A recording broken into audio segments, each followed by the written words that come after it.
Wee, man, oh man, oh man, boy.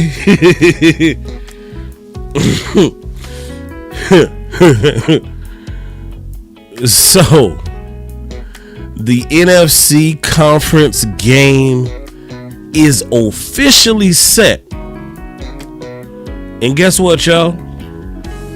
In case you've been laying under a rock and haven't been paying attention, that matchup will be an NFC East clash between your Philadelphia Eagles and the Washington Commanders. It was a struggle to say it. The Philadelphia Eagles and the Washington Commanders are both in the conference championship. Now, ooh, Lord.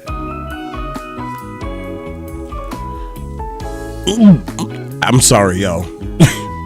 I got the gag reflex, man. It just makes me sick to my stomach knowing that that is the case. Like, there is not a possibility of a tie, but man, y'all come on in. We really got to talk about this one here. Yeah.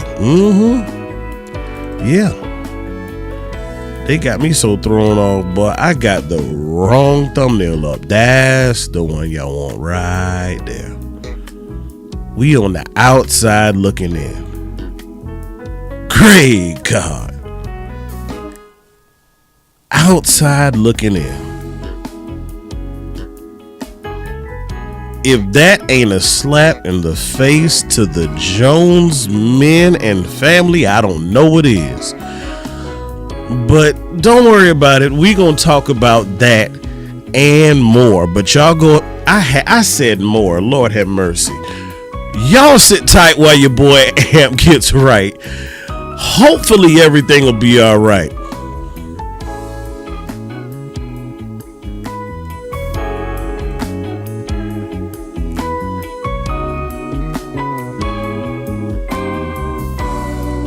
Lord have mercy.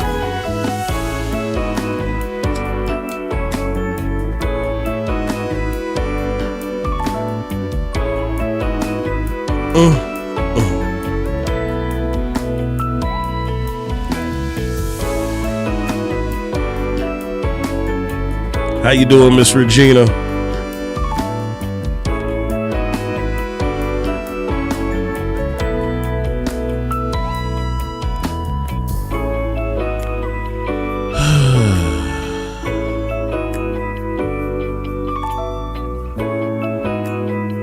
It's like my worst nightmare just came true, y'all.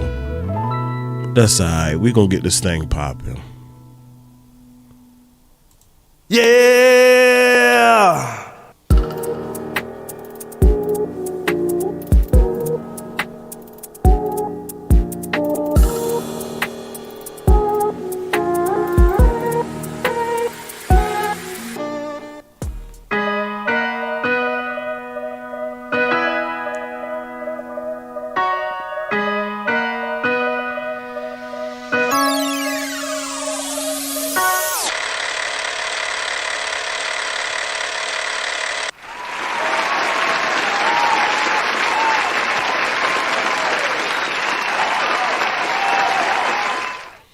Hey, yo, DJ, drop that beat for me, dog.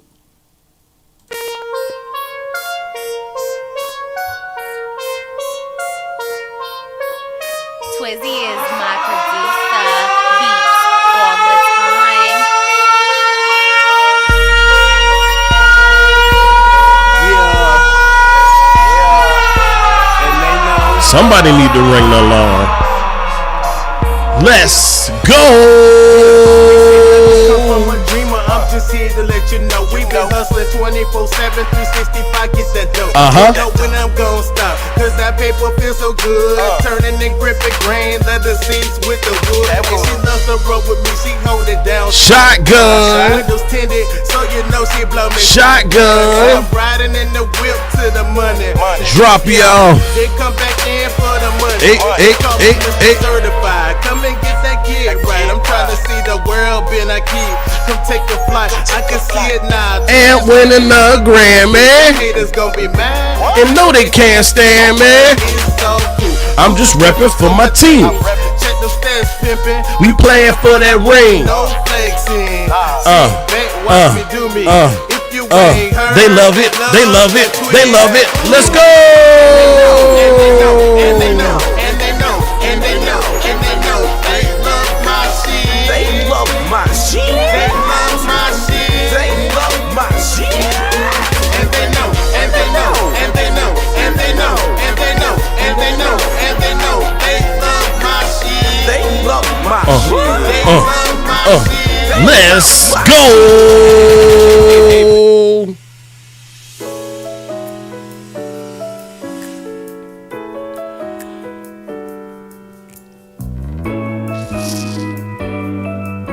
Boy, oh boy, man, oh man, boy,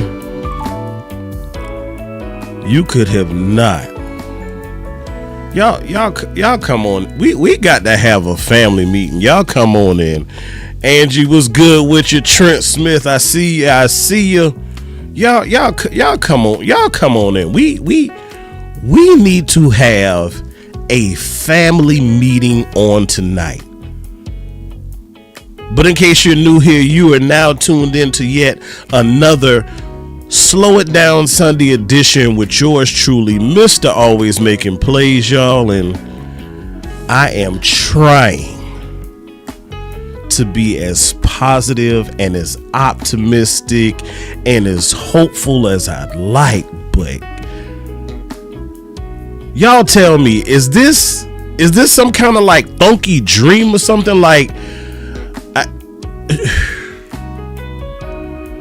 out of all of the possible playoff scenarios, out of all of them damn Philadelphia Eagles will be hosting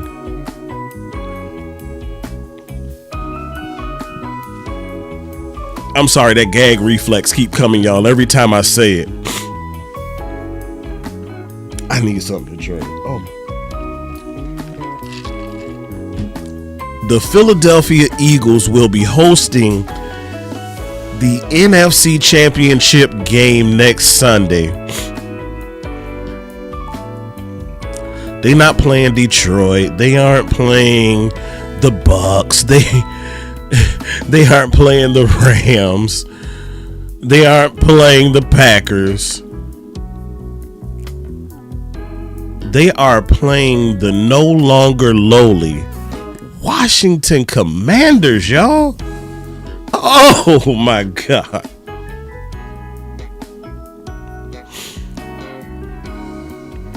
You right, Angie. It's all Dak's fault. Keystone, what's good with you, my dude?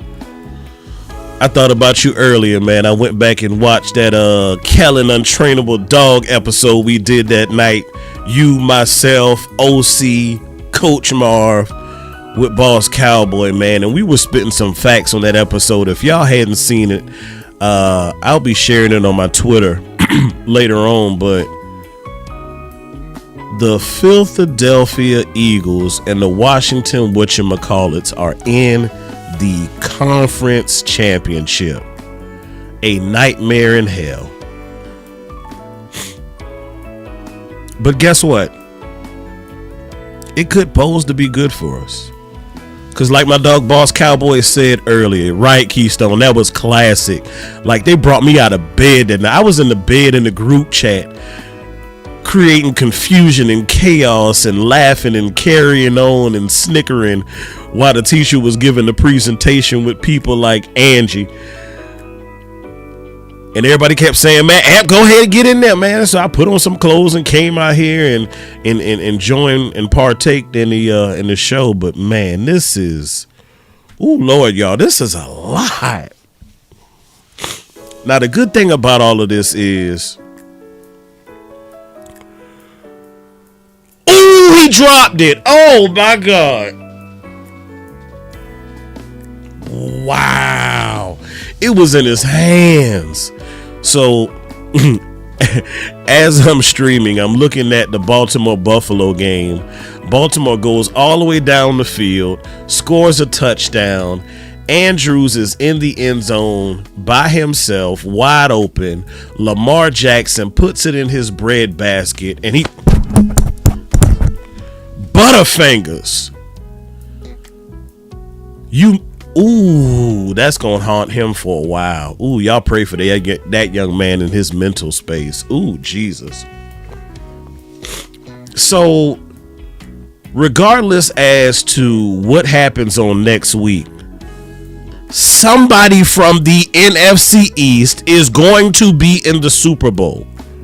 Now, what'll make that even worse, seeing the fact now that Buffalo is probably going to go ahead and win, that probably means that Kansas City will be going to defend their Super Bowl. So you're going to have, I might not watch the Super Bowl, y'all. You're going to have Taylor Swift and company against one of our division opponents. Oh, God. But you know what? That's what we damn get. No, I'm sorry. We don't get that because we deserve better. We pour into this team year after year, season after season, week after week. Y'all hold on for a second, man.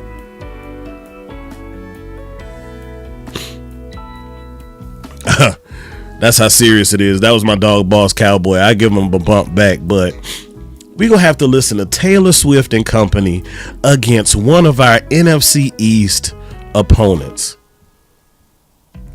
Now, I did a little Super Bowl party at the crib last year. It was just the family, just my household.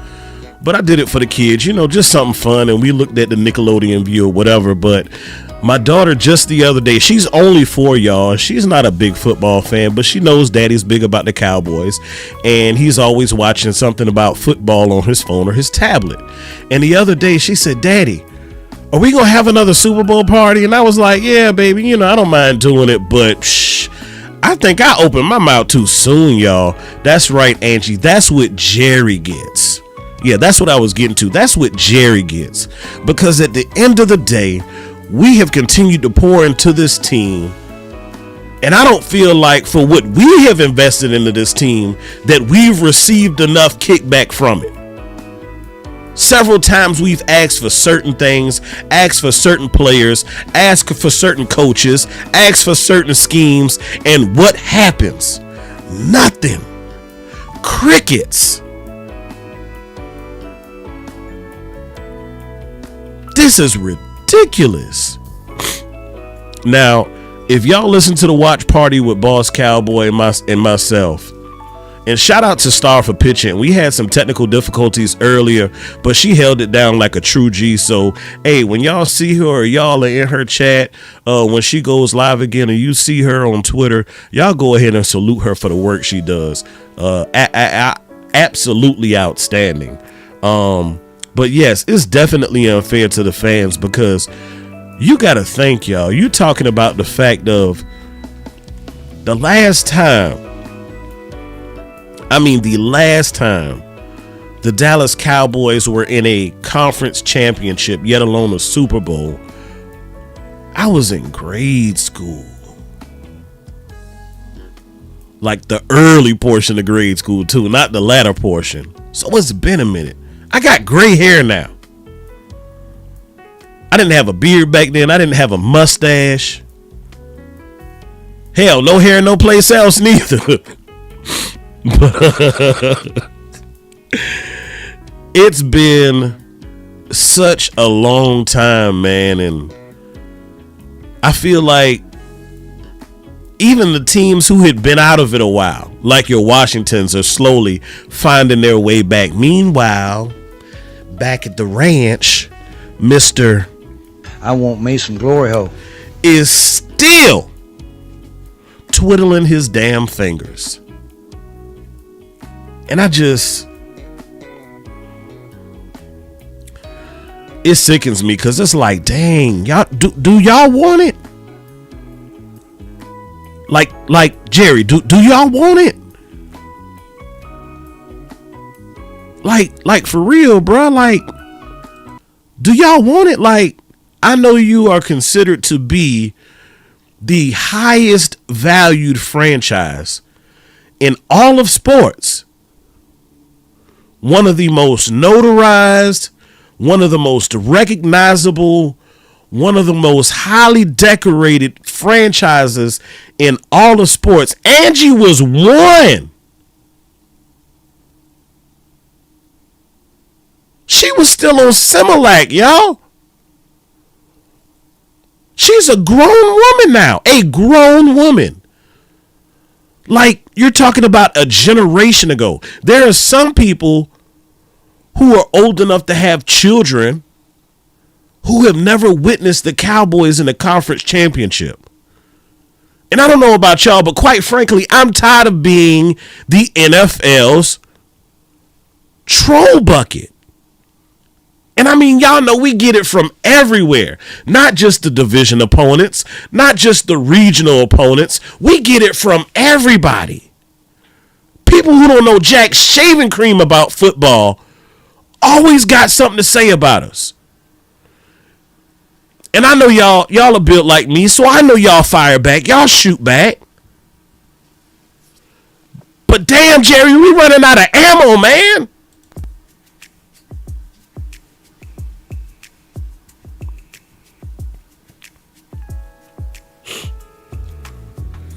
And the way that the Jones family talks, the way that the mass media in Dallas talks, you would think that we were asking for something absolutely absurd, something unethical, like downright illegal.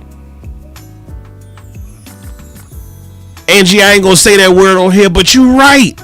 We are the league's female dog, coming up soft on every major occasion. And for whatever reason, it always ends up ending in epic fashion of some sort. Pimping at its finest. I mean, swift pimping too. Like, look, your boy retired. He done turned in his card. But I know a thing or two about it. And when I tell y'all they are doing it to the T, y'all, I was talking to another Cowboy fan this week. Y'all know him as Wee Woo Cowboy. But I gave the metaphor. I said, man, the Cowboys, I feel like the fans, we're in an abusive relationship. And the Cowboys will, buy us little trinkets here and there or whatever. And you know what they say? I'm never gonna hit you again. I won't put my hands on you no more. But I'm feeling like I'm at the point where Tina Turner was before she started the flip.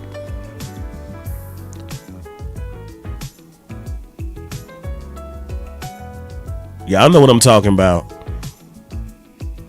But year after year, season after season, Jerry and Steven keep telling us, eat the cake.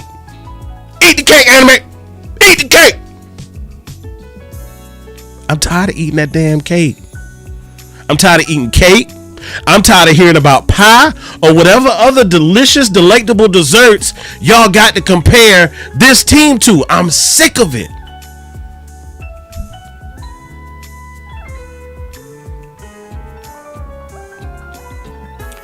And then we got to be out here when we should be coming together and figuring out our game plan for the next year as we analyze what took place this year. We can't even really do that yet. Well, why can't we do that? Because we don't have a damn coach. Right. I'm tired of that stale ass cake. You go to try and cut it and it damn fall apart. It's all crummy. No moisture. Keystone, you a fool, dog. But for real, man, like, it's getting old. And I put the emphasis on the D. Cause past tense, it been old. We still talking about it. It been old. Should have been in the trash. And quite frankly, the product that the Jones family have been assembling as of more recently has been trash as it relates to pursuing number 6.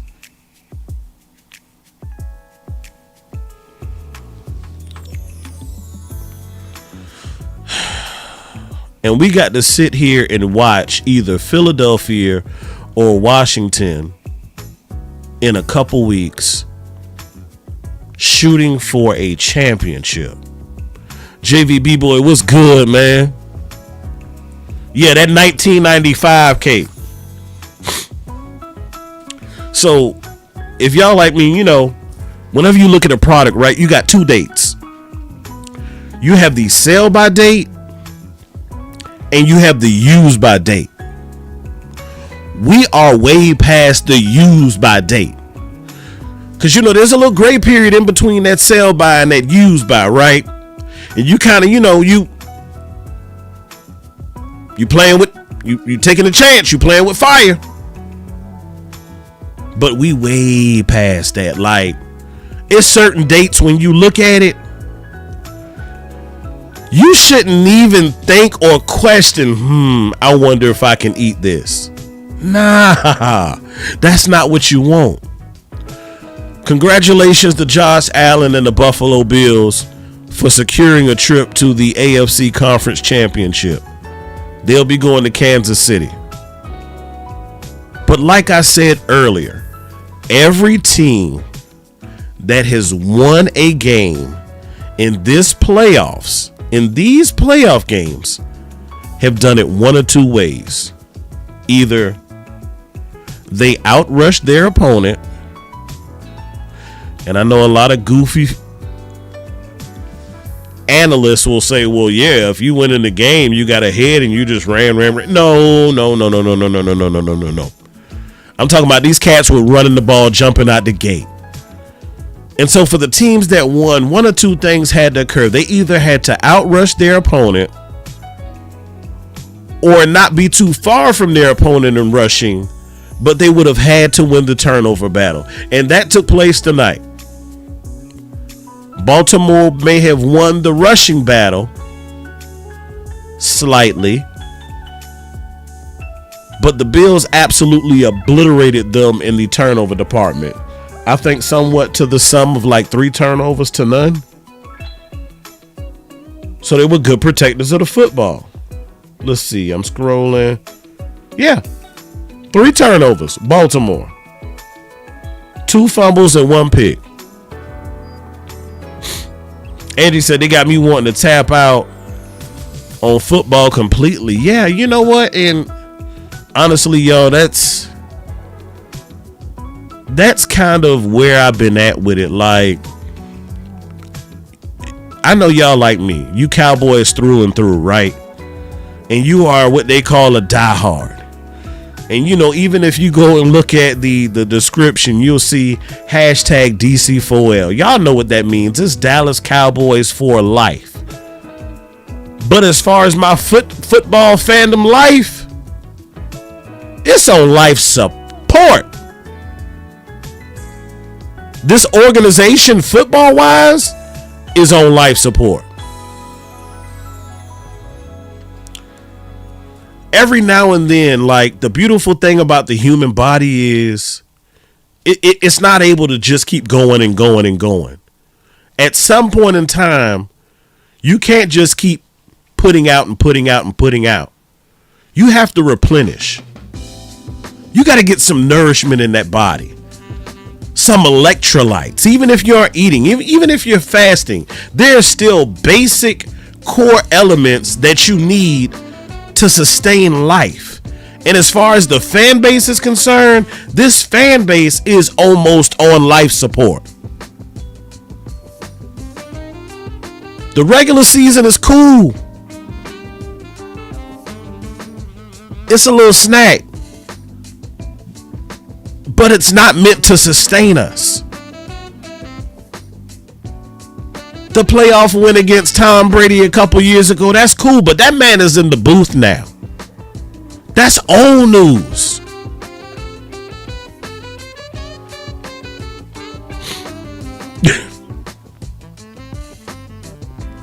Boy, these folks out here talking about egging Jerry. Yeah, egg that damn helicopter. Y'all folks out there in Dallas, man, y'all let me know, man. I'll catch a flight out if that's what it's gonna be. But man, we tired of it. And you ain't gave us nothing. But I saw my dog Boss Cowboy tweet a minute ago. Y'all just wait. The same way they had a distraction immediately after the announcing that Mike McCarthy would not be returning, they hit us with a quick one too. I mean a quick one. My daughter is she thinks she's amazing at it. But you get on to her about something and deflects, defers, she'll hit you with something else. I was fussing at her around the house the other day, and you know what she told me? She said, Daddy, I was good in school. What? We're home now. What is that? It just completely took my mind off it, so she thought. But that's what Jerry did when he said, hey, we've been talking to Prime. Who gives a damn? Jerry talked to a lot of people. For all we know, he could have been calling Prime to ask him about the weather in Colorado, out in Boulder.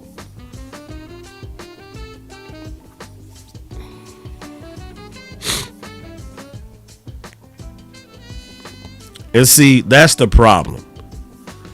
Because if you follow this channel, you know, in order for us to take that next step, football has to be first. And I appreciate y'all for bearing with me while I went on my little rant. But I know y'all are just as pissed off as I am. And they say, oh, better to be pissed off than pissed on. We done been pissed on too. We done took a couple of golden showers from the Jones family. We have. As much as we do not want to admit it, we have. The most recent golden shower was, we're all in on a soft rebuild. See what I mean? So you look at things and they haven't given us anything. And so after this recent news of an all NFC East Conference Championship, Jerry Jones is hearing people like myself, people like y'all in the chat, openly displaying our frustrations about the fact that, man, it would be nice for that to be us. Ain't even been in the conference championship. And you know what's the ultimate slap in the face? Dan Quinn leaves Dallas, goes to Washington, takes some of our coaching staff with him, takes some of our players with him, and the organization not only gave him the keys to the whip, they didn't give him the keys to the whip on empty. They gave him the keys to the whip with a full tank of gas. And what is he doing with that organization? That boy driving. Now that's how you supposed to drive. From now on, that's how you drive.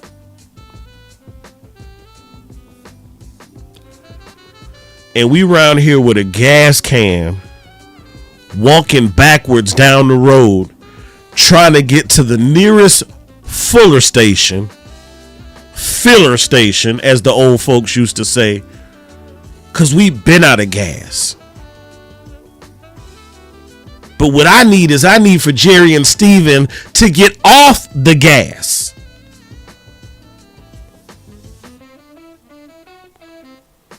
It's time to quit BSing. As my coach would say, it's time to stop pussyfooting around. And if you don't want to do this football thing no more and all you want to do is stick to the business and the numbers and cut checks and peel notes, that's cool. Take a page out of Washington's book.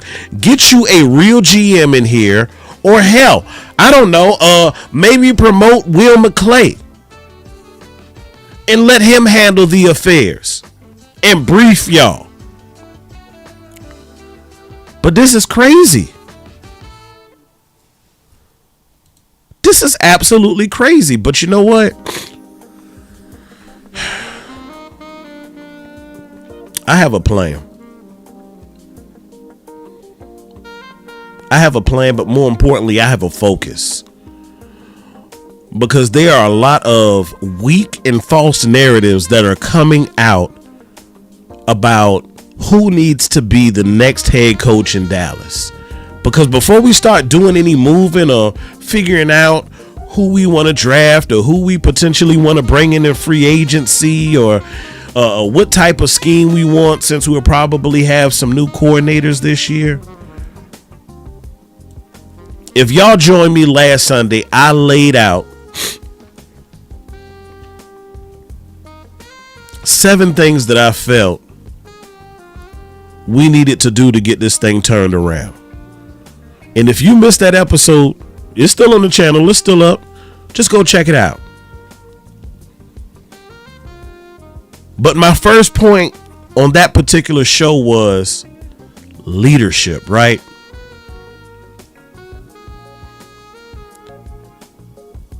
And unfortunately, there's a problem with our leadership. There's a problem with ownership. There's a problem with management. There's a problem with coaching. And there's also a problem with players who call themselves leaders. Quite frankly, it's just bad all the way around, y'all. I'm going to keep it all the way funky. It's bad. Now, it ain't all bad. But unfortunately, if we continue trending in the direction we are, I know a lot of fans don't want to hear this or might not believe this, but it can get worse. Great point, Miss Regina. The micromanaging. I did a video the other day after the news broke about Mike McCarthy, and I ended it with a quote, and the quote came from my lovely wife. Very simple statement. People don't leave bad jobs. They leave bad management. And a lot of times the reason why people are running trying to get out of here is because they are tired of dealing with bad management. Low-key, Dan Quinn been trying to go. Maybe for a different reason, but he been trying to go. He was like, hey, Mike, I'm hearing what you hearing, dog. You need me to step out, bro? Mike was like, nah, you good. I'm comfortable. I'm confident in mine. But Dan Quinn low-key been prepared to go. And you look at this and it's like, man, my God.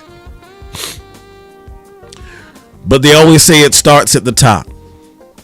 And like I said, that's what leadership. So look, the reason why we do what we do, the reason why we are logged into here right now, yeah, football was over a couple of weeks for us, but y'all know, as a Dallas Cowboy fan, as a fan of the game, there is no off season, because you know, like I know, championships are won in the off season. And then when you look around at the teams who are in it this week,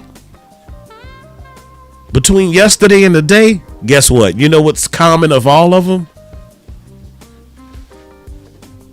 We've all lost. We lost to them, and we lost to all of them in more recent years.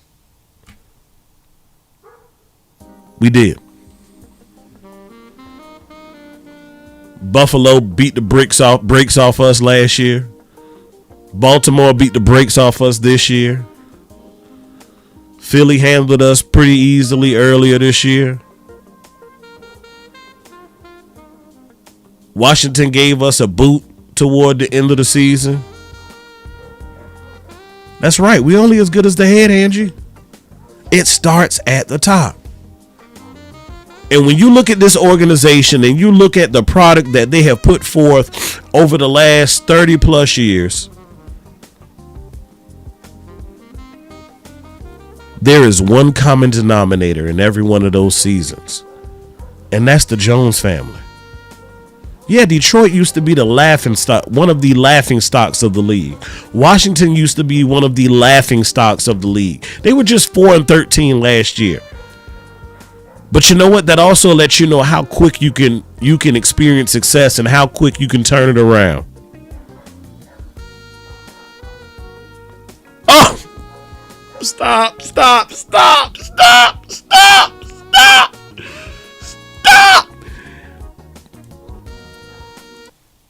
Y'all in here wildin'. And I call Angie the troublemaker. She's a good troublemaker, but Angie commented, y'all look at this. Angie said, we only as good as the head. And I knew exactly what she meant. And Miss Regina, not to be undone, says, Angie, pause.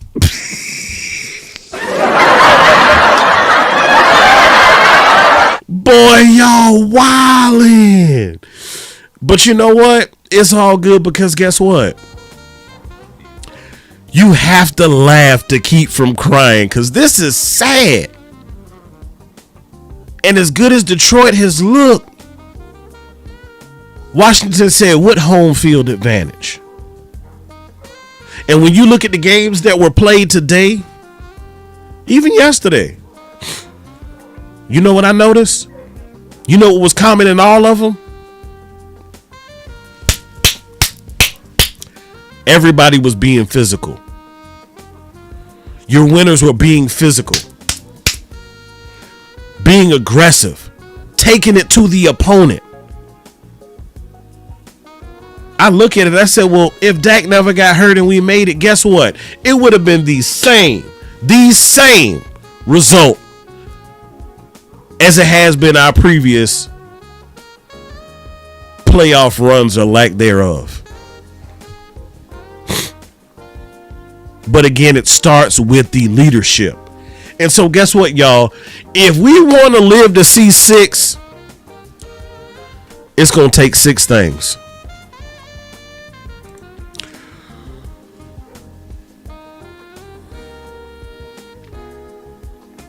Leadership is critical for an NFL team for several reasons.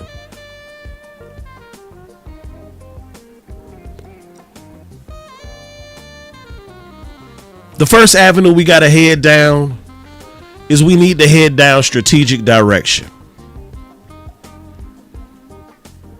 Effective leaders like coaches and team captains help to provide clear strategies and game plans. Not only do they develop the strategies and the game plans, but they ensure that everyone knows their role and how to execute it to achieve victory. Now, do I think that Mike McCarthy and staff knew how to execute to achieve victory? Somewhat. But I also believe that a lot of that was clouded because of the influence of the Jones family. Come on now, y'all heard it. Dak said what when he was trying to speak up for Mike? He deserves to come back and to be able to do things, what, y'all? More on his terms. And I said that was paramount that he said that, because for one, we had never really heard Dak speak in that manner.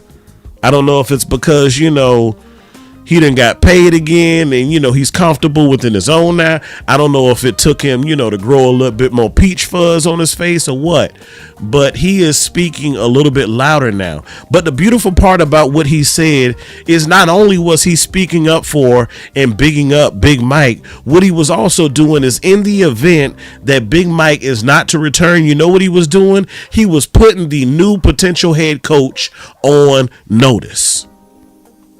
Like, hey, whoever comes here, this is going to be what you have to deal with. You come here, you might not be doing things on your own terms.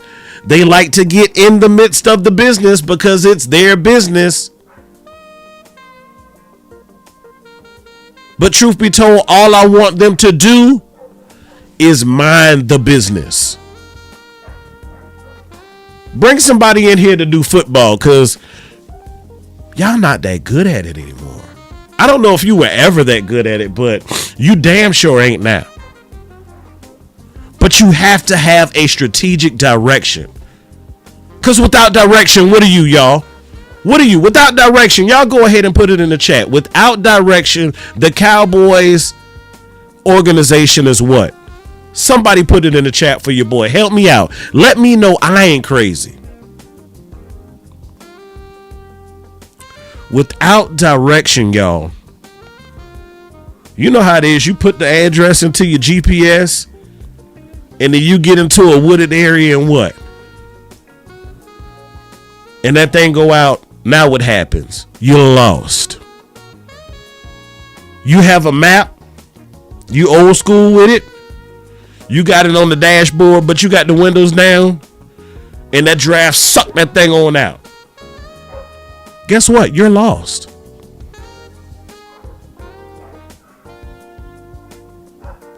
We gotta have direction. And based off of the way that things unfolded over the course of the last week, the fact that the Chicago Bears asked for an opportunity to interview Mike McCarthy and you denied it, to me says that even if you weren't 100% sold on it, you were open to the idea of bringing Mike McCarthy back. And then Mike said, oh, hell no. I ain't going out like this. Peace out. Big Mike said, bah, Uno, out. That's what he did.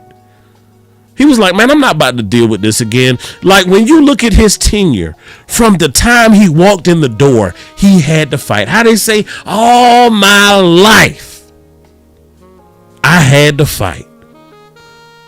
In all of his tenure with the Dallas Cowboys, Mike McCarthy had to fight. And then something happened. He said, no mas.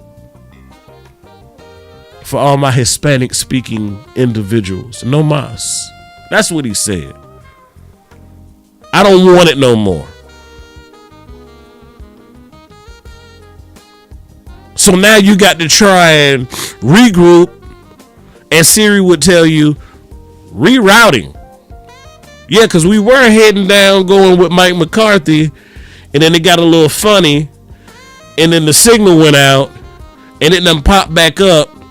And now we're rerouting, trying to find direction. But that's the problem. I don't think they really have a true direction except increase revenue. Truth be told, that's why I said I just need the Jones family to mind the business. I should have that just hit me. I should have made that the title. Jerry and Steven need to mind the business. I might get that put on the hat too. And y'all know what time it is. Y'all see that if y'all watch the watch party, y'all know why this up here. I'm going to put it on your mind, literally and figuratively. So we need some direction.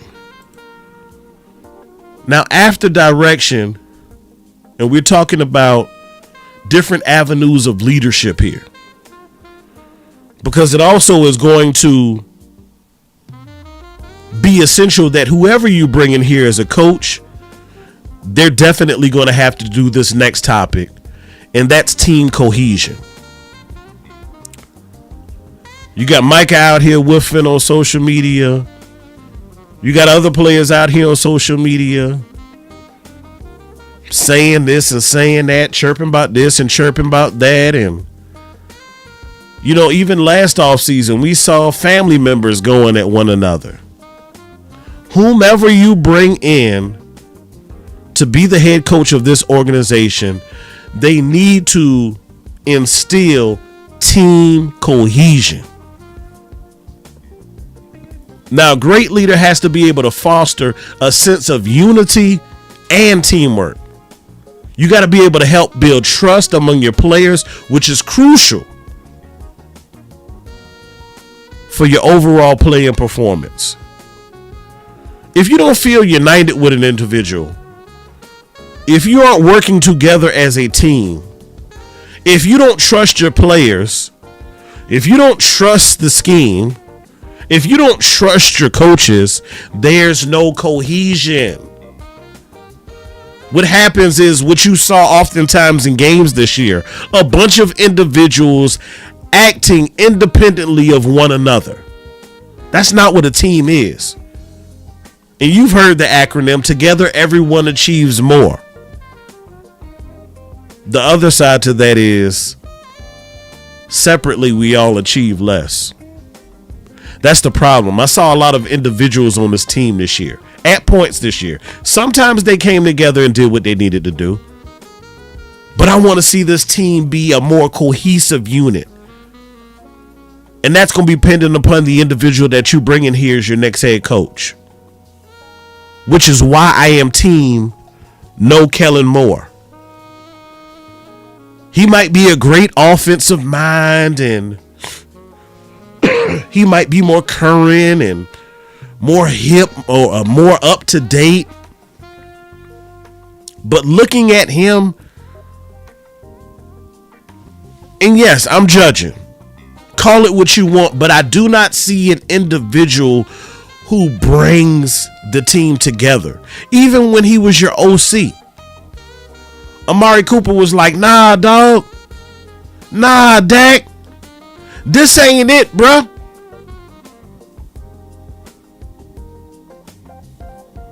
And even if Kellen Moore thought that Coop might have not been just in what he was saying, as a coach, as a leader of men on paper, you're supposed to be able to wrangle him in. You're supposed to be able to handle that dog. You can't even handle the offense. How the hell do we expect them to handle a team? Especially when you got him over there up in Philadelphia and you done turned and you got AJ Brown in Oprah's book club on the bench. I don't want to see that here. I don't. Everybody starts acting independent and doing their own thing. I'm going to do me. And that's when it starts to fall apart. Then you have individuals start playing hero ball, or you don't trust the guy next to you to be able to win his matchup. So now because you're trying to make a play, you compensate and compromise your assignment. And guess what? Just when you thought it was going that way, it's coming back this way.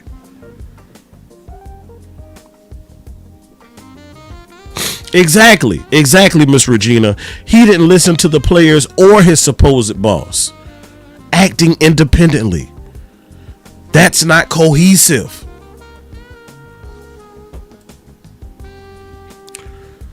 So not only do you have to have a direction, not only do you need to be able to bring individuals together, you have to be one who motivates and improves the morale. Now, personal experience with my own job, and they are goofy for this, but they have a calendar of events that they do for us month by month. And they go online, and what they do is find out when's National Hot Dog Day, National Chili Day. They bring in coffee and donuts and all of that. And they do all of this weird, goofy stuff to try and motivate and boost morale. Y'all, no lie, I have a scar on my left knee from the surgery that I had last year because I participated in a company sanctioned kickball game and I slipped on the turf and I tore my patella tendon.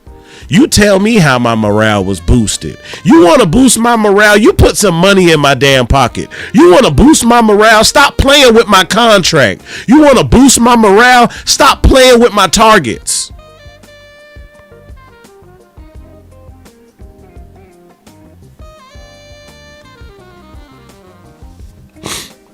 Talking about boosting morale. We got these great facilities. Fans can come and watch us work out and all. That ain't boosting morale. It's goofy.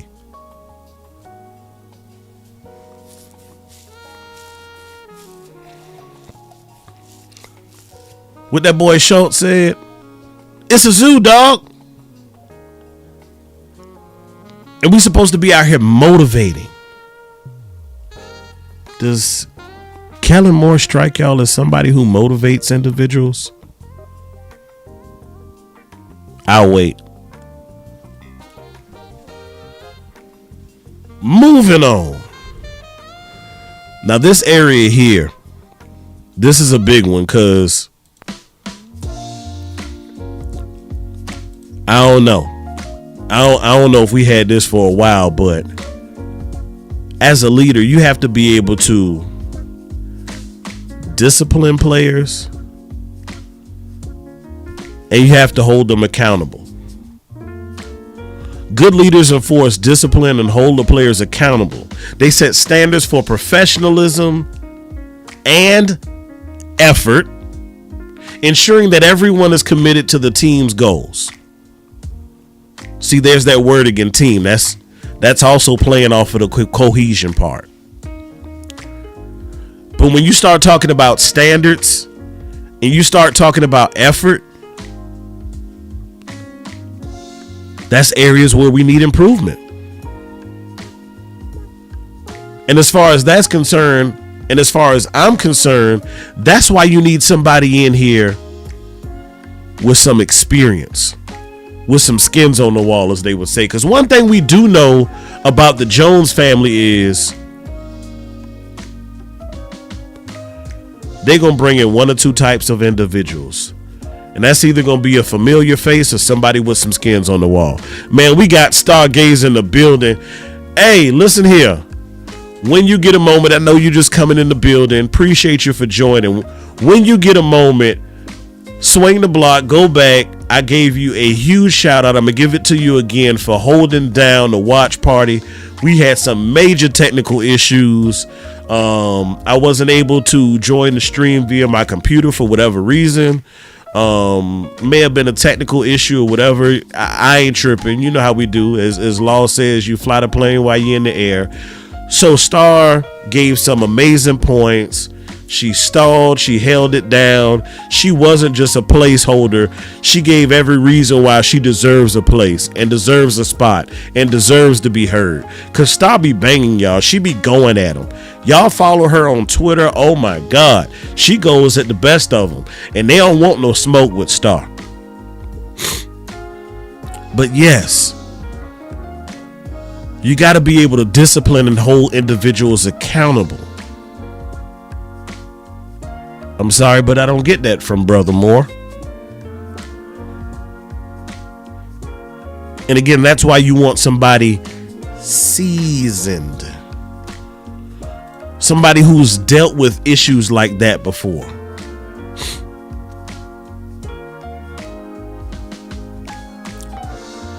Moving on. Now,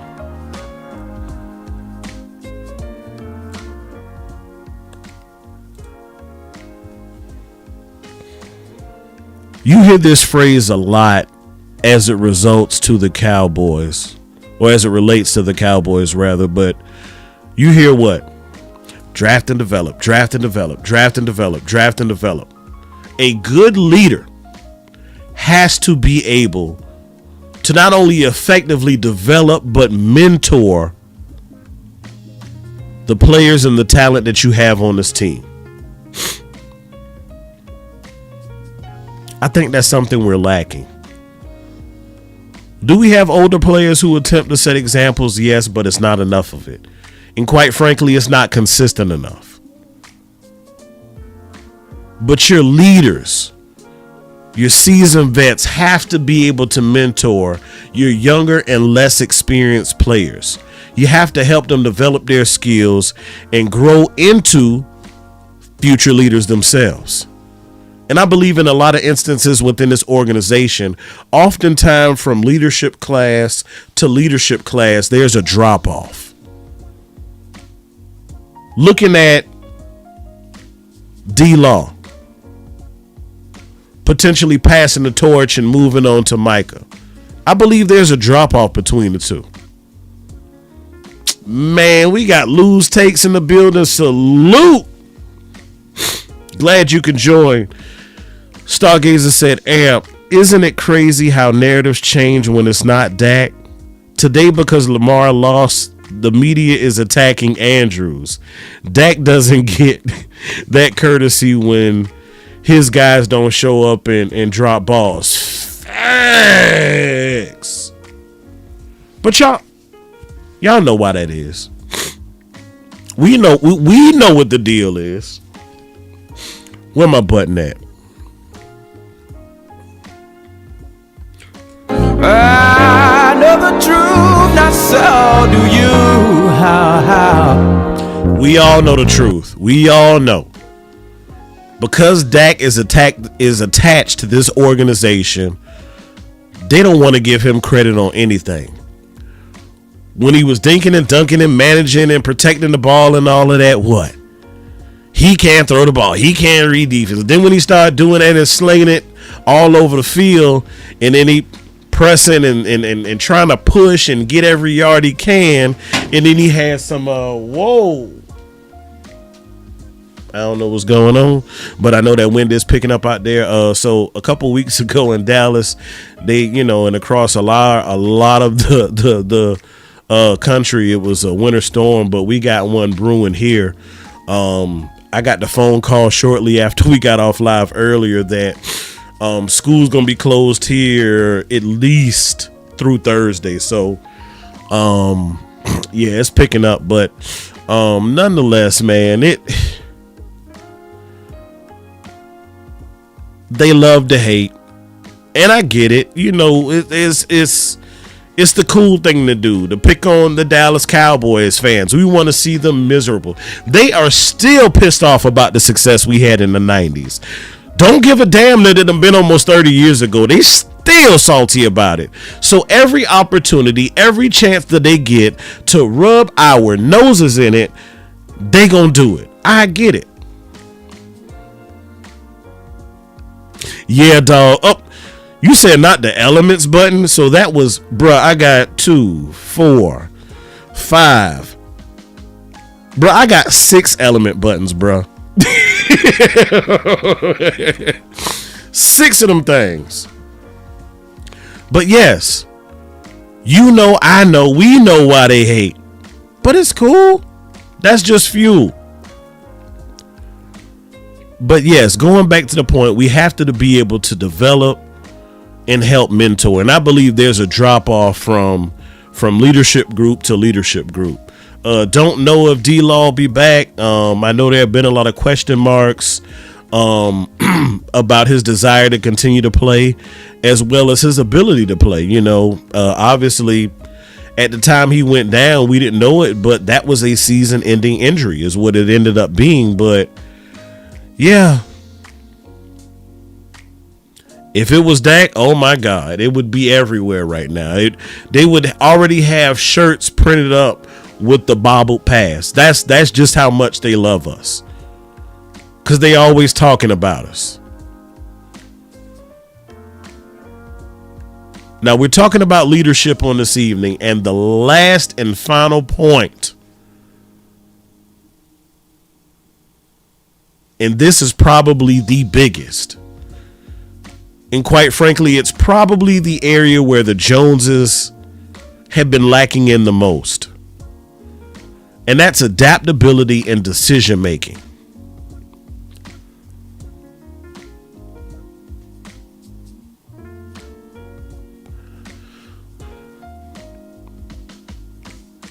Y'all know, like I know, that leaders make crucial decisions during games, adapting strategies as needed, right? And their ability to stay calm under pressure and make the right calls can be the difference between winning and losing. Now, somebody alluded to it earlier, right? Talking about that dumb look that Kellen often has on his face when he's sitting on the sideline and things aren't going the way he thought as planned. In a lot of instances, we used to see that same look on Dak's face.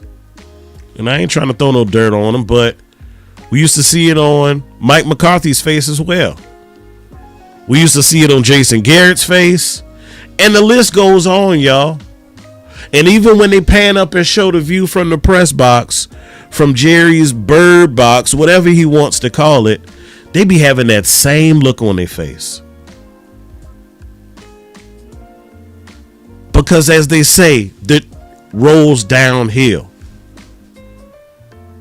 Coach Marvel, he would tell you, players take on the characteristics and personality of their coach. But for the coach, that can also be said about his or her management. And I said his or her because, yes, we do have women in coaching positions in the NFL. Salute to them because they continue to break down barriers. Individuals who are highly intelligent, like Stargazer, like my girl Mickey. And I appreciate y'all because guess what? We all started out in a group chat together. People like Angie, people like Miss Regina. She ain't here tonight, but people like Tay Cowboys.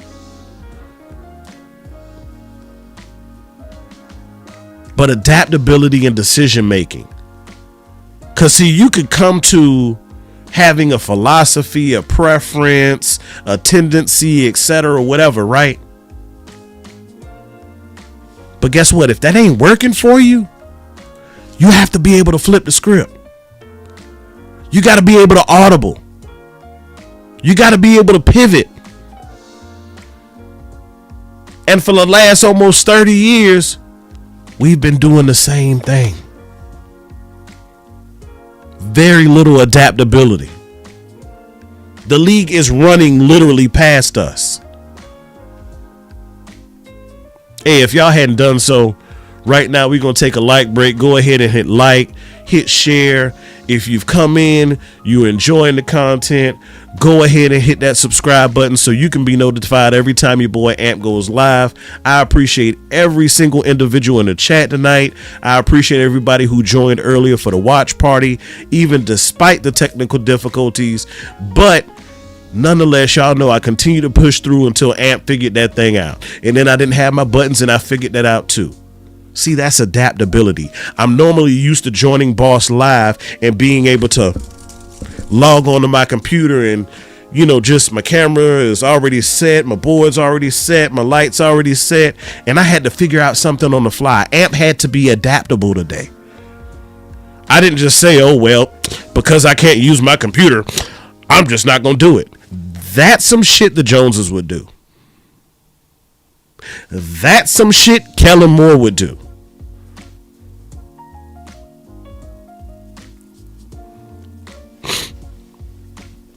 Gotta be adaptable, y'all. It's a passing league. I told y'all, and if you came in late, the teams who have won, and I mean, I am perfect. I did something different this year. I didn't pick teams to win. I just simply said, and this was based off of research I did on last postseason. I said one or two things have to happen for you to win a playoff game. Either you're going to, and this ain't 5 years ago, this ain't 10, 15, 20 years ago. This is based off of the last couple of years, what I have witnessed with the research I've done. And for you to win a playoff game, one of two things have to happen. Either you have to outrush your opponent, or in the event that you don't outrush your opponent, if you're somewhat close to them, you have to win the turnover battle. Now, there's some truth to to the things that Mike McCarthy said this year. In a lot of instances, when they would go in at halftime and come back out and they would interview Mike McCarthy, or on the Monday or Tuesday following a game, and he would do the press conference with local Dallas media, he would say, you kept hearing him say more turnovers. He's an analytics guy, right? And he knows. But I said one or two things. Now, he was talking about more attempts or whatever, but that never quite manifested as much as we would have liked it to. But what you heard him say more than running the ball was getting turnovers, because he knew that was an essential part of being victorious at the end of the contest. And every team that has won a game in these playoffs did it one or two ways. They either outrushed their opponent or they won the turnover battle. You look at the most recent game, you say tonight, wow, Baltimore, great job. Y'all had 176 yards on the ground. Well, Buffalo had 147. Now, a lot of that was Josh Allen scrambling or whatever, and a lot of that was Lamar. But the fact that Baltimore won the rush game, well, what did Buffalo needed to do? What did they need to do? They needed to win the turnover battle, and they did. They got 3 of them things. I'm sorry, y'all, but whenever you are -3 in the turnover department, it's going to be real hard for you to win.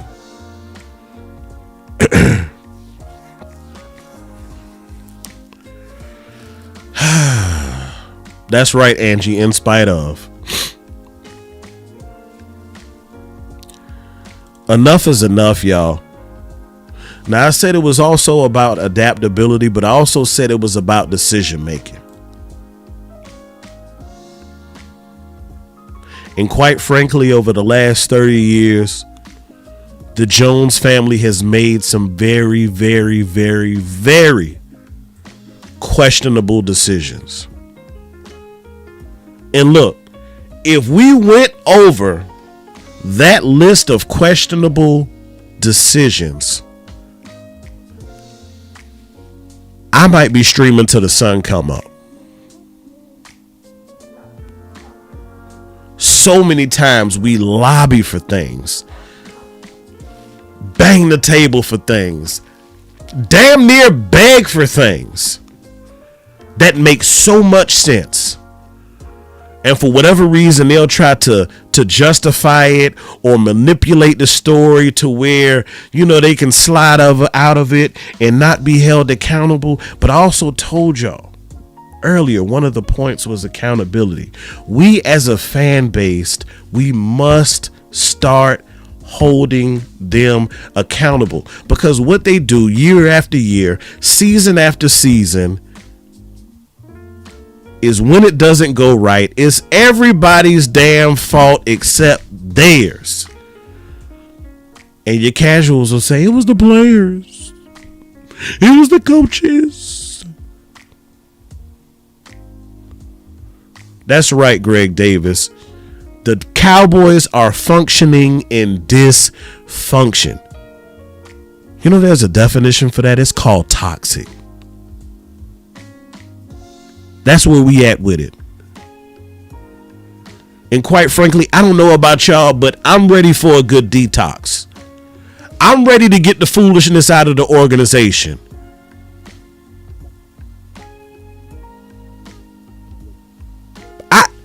It's building up in me so bad, y'all. I have to go. We constipated. We got all of these toxins in us, and it's slowly starting to kill a fan base. If you don't go enough on a regular basis, you will literally poison yourself to death. And that's what Jerry and Steven are doing. They are poisoning this organization year after year, season after season, with their poor decisions, with their lack of accountability, with their poor leadership, lack of motivation, no morale, no team cohesion, very little discipline, very little accountability. And all that stuff continues to just sit in us and fester as it slowly kills the fan base, as it slowly kills the team, as it continues to kill the talent that we've acquired over the years. You look at the players that we've had versus other teams, it's no doubt in my mind we've had more than enough talent. We've had more talent than teams would ever dream of. And guess what? All of that good talent, what are we doing? We letting it sit and go to waste. Man, I got my dog Chris 214 in the building. What's good with you, man?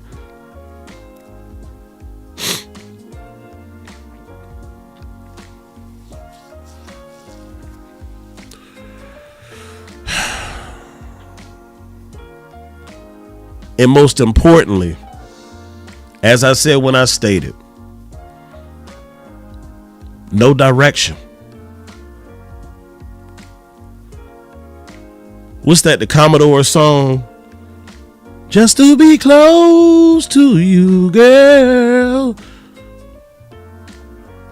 What Lionel Richie said when that thing broke down? He said, with no direction, no purpose. They just be doing stuff. No rhyme or reason to it.